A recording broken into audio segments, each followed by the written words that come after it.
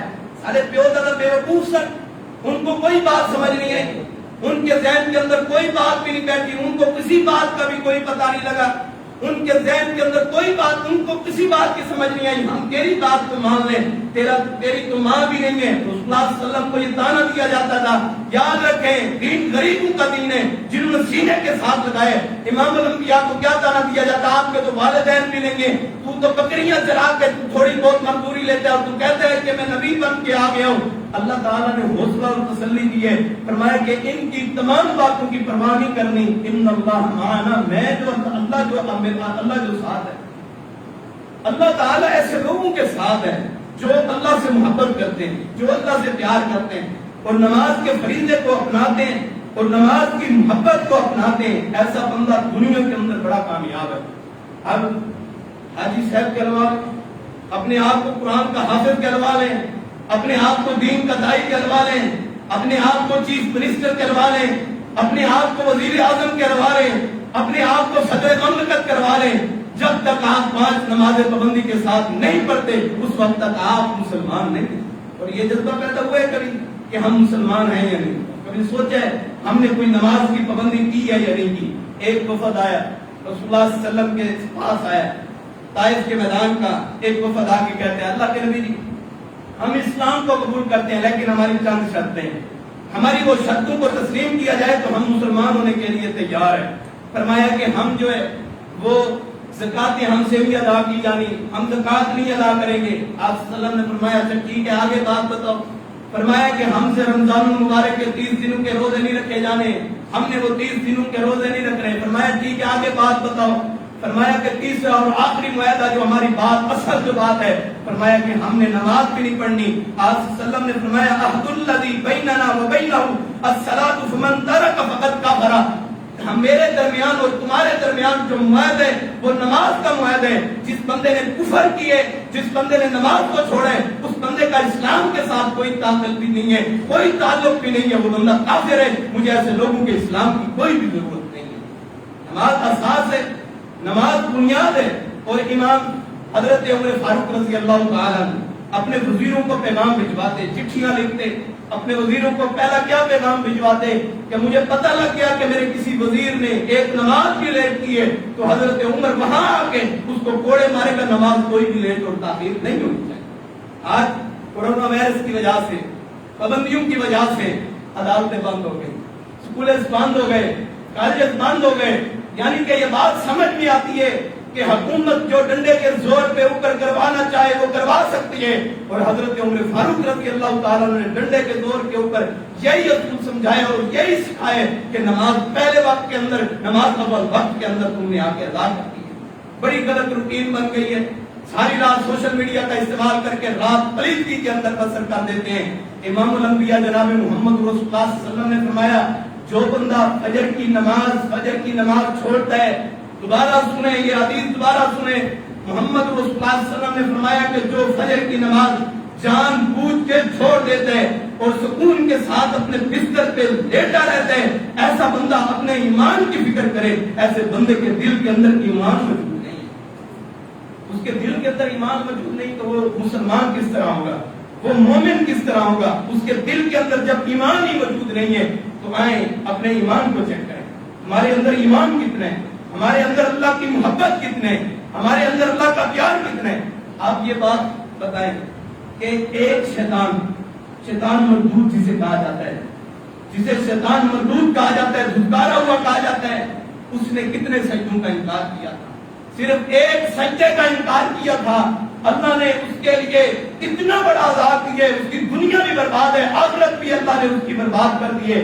جو ایک سجدے کا تارک ہو اللہ اتنی بڑی سزا دیتے ہیں، اور جو دن کے وقت ہزاروں سجدوں کا تارک بن کے اکڑ کے پھرتا رہے کاٹن کے سوٹ اور بوسکی کے سوٹ پہن کے، اور کہتا رہے کہ میں بڑا چودھری اور ملک اور جام ہوں، تیری ایسی چودراہٹ کا کیا فائدہ، تیرا تو حساب ان کے ساتھ ہے۔ امام الانبیاء جناب محمد رسول اللہ صلی اللہ علیہ وسلم نے فرمایا جو نماز کا تارک ہے، نماز کو چھوڑتا ہے، وہ بندہ یاد رکھے کہ وہ اس بندے کا حساب جو ہے وہ فرعون کے ساتھ ہوگا۔ فرعون کون ہے؟ جو اللہ کے مقابلے کے اندر کہتا ہے میں رب ہوں، اللہ کی بات کو چھوڑو مجھے مانو، میں رب ہوں، میری دعوت کو مانو۔ فرعون کہتا ہے میں رب ہوں، اللہ کہتا ہے میں رب ہوں۔ فرمایا کہ جس طرح فرعون کو عذاب دیا جائے گا، جس طرح قارون اور حمان کو عذاب دیا جائے گا، اسی طرح اس ظالم کو بھی عذاب دیا جائے گا جو نماز کا تارک ہے اور نماز کی پابندی نہیں کرتا۔ مساجد کی مساجد ویران ہے، مساجد کے اندر نماز ہی نہیں ملتے، سینما کا بھرے ہوئے ہیں۔ آج صرف یہ جمعہ پڑھنے کے لیے یہ مسلمان تشریف لاتے ہیں، صرف ان پہ جمعہ فرض ہے، جمعہ بھی نہ پڑھنے آیا کریں۔ اللہ کا بلاوا صرف جمعہ کے وقت سنائی دیتے، 5 وقت اللہ تعالیٰ کی روزانہ کی پکار کوئی سنائی نہیں دیتی، صرف جمعے کا ایک پیغام بڑا یاد آ جاتا ہے۔ 5 نمازوں کی پابندی کرنا ہر مسلمان کے اوپر فاتحہ ضروری ہے۔ ایک جمعے کی نماز پڑھ کے بڑے کہتے ہیں کہ ہم جمعے کی نماز پڑھ کے آ گئے، اور بڑا سمجھتے ہیں کہ ہم نے اللہ پہ بڑا احسان کر لیا، بڑا مارکا مار کے آ گئے۔ یاد رکھو، اپنے ایمان کی فکر کرو، اگر سچے مومن بننا چاہتے ہو، سچے دیندار بننا چاہتے ہو، سچے اللہ کے محبت کو اپنانا چاہتے ہو، تو پھر نماز کی پابندی کرتے ہو۔ نماز کوئی عام اور معمولی بات نہیں ہے نمازوں کے اندر، اور نماز جو پڑھنے آتے ہیں ان کا عجیب طریقہ ہے۔ آپ صلی اللہ علیہ وسلم کی حدیث ہے جب نماز پڑھنے کے لیے آنا ہے دوڑتے ہوئے نہیں آنا، آرام کے ساتھ آنا ہے، پہلے تو آئیں گے لیٹ، پھر پیچھے سے دوڑتے ہوئے آئیں گے، ایک نماز سے لیٹ آنا، دوسرا اپنا جو ہے وہ دوڑتے ہوئے آنا، اور آگے امام رکوع کے اندر ہوتا ہے، جہاں پہ سورۃ فاتحہ بھی نہیں پڑھی اللہ اکبر کہہ کے رکوع کے اندر چلے جاتے ہو۔ بھئی رسول اللہ صلی اللہ علیہ وسلم نے فرمایا اس بندے کی نماز نہیں ہے، یہ کس طرح آپ کے نماز پڑھ لیتے ہو، جلدی جلدی رکوع میں داخل ہو کے جلدی جلدی نماز پڑھ کے ڈھونگے مار کے چلے جاتے ہو۔ رسول اللہ صلی اللہ علیہ وسلم نے فرمایا صحابہ پتہ ہے سب سے بڑا چور کون ہے؟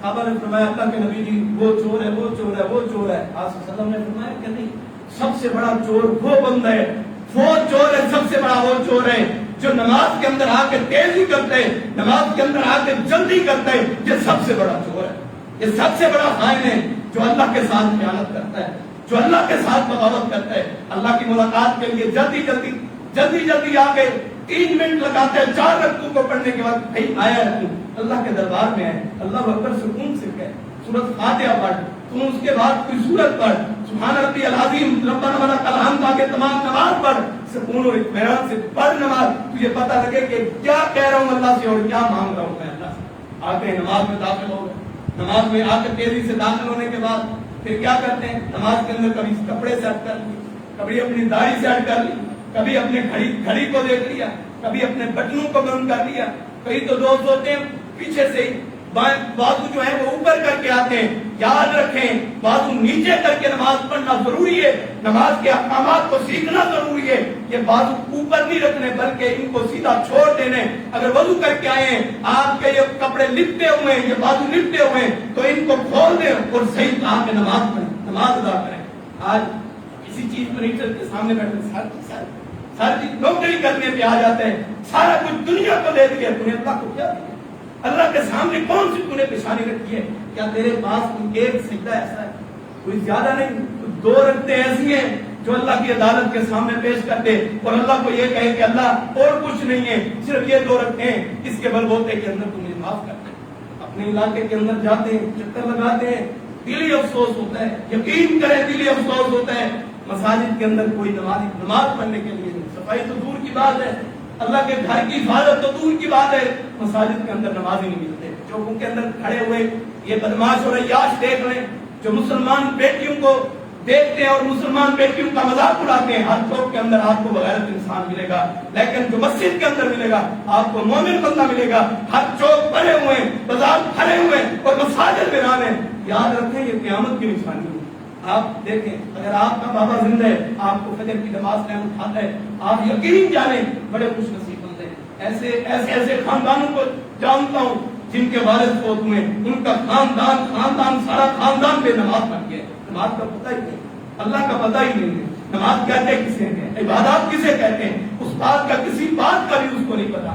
آج کینسر کی بڑی فکر ہے, شوگر کی بڑی فکر ہے, بلڈ پریشر کی گولیاں نہ ختم ہو جائیں, کہیں انسولین ختم نہ ہو جائیں, کہیں رات کے وقت OAT1 کی گولی لے کے سونا وہ ختم نہ ہو جائیں. اپنی دوائی کی فکر ہے, کہیں یہ بھی فکر ہے کہ یار آج میں نے 5 نمازیں پڑھی ہیں اور ان میں سے اللہ کے دربار میں کون سی قبول ہوئی ہے, جب تم اپنا حساب خود لگا دے. قیامت کے دن تو اللہ کی عدالت کے اندر وہ فیصلہ ہونا دور کی بات ہے. رات کو چارپائی کے اوپر سو کے دیکھ, سارا دن 12 گھنٹے 14-15 گھنٹے 8-10 گھنٹے دکان کو دیے, اپنے کاروبار کو دیے, اپنی زمین کو دیے, اپنے بچوں کو دیے, سارا کچھ کیے. جو اللہ کے لیے گھنٹہ نکالا تھا اس کا حساب لگا.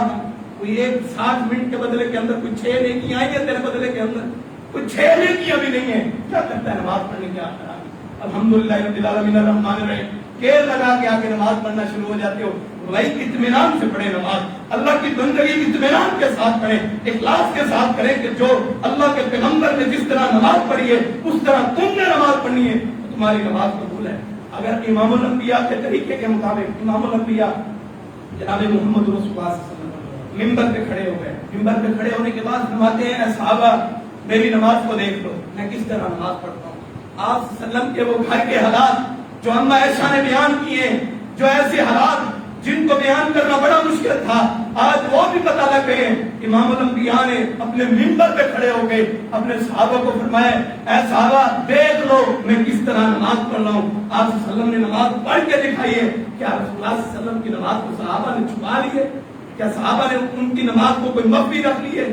صحابہ کی نماز سے انہوں نے کوئی اپنی بات کوئی نازل کر لی ہے؟ خود پڑھیں, خود تحقیق کا مادہ پیدا کریں, اپنے اندر پیدا کریں. یار میں سورۃ فاتحہ پڑھتا ہوں, یہ کوئی حدیث بھی ہے یا اس طرح آگے پڑھ دیتا ہوں؟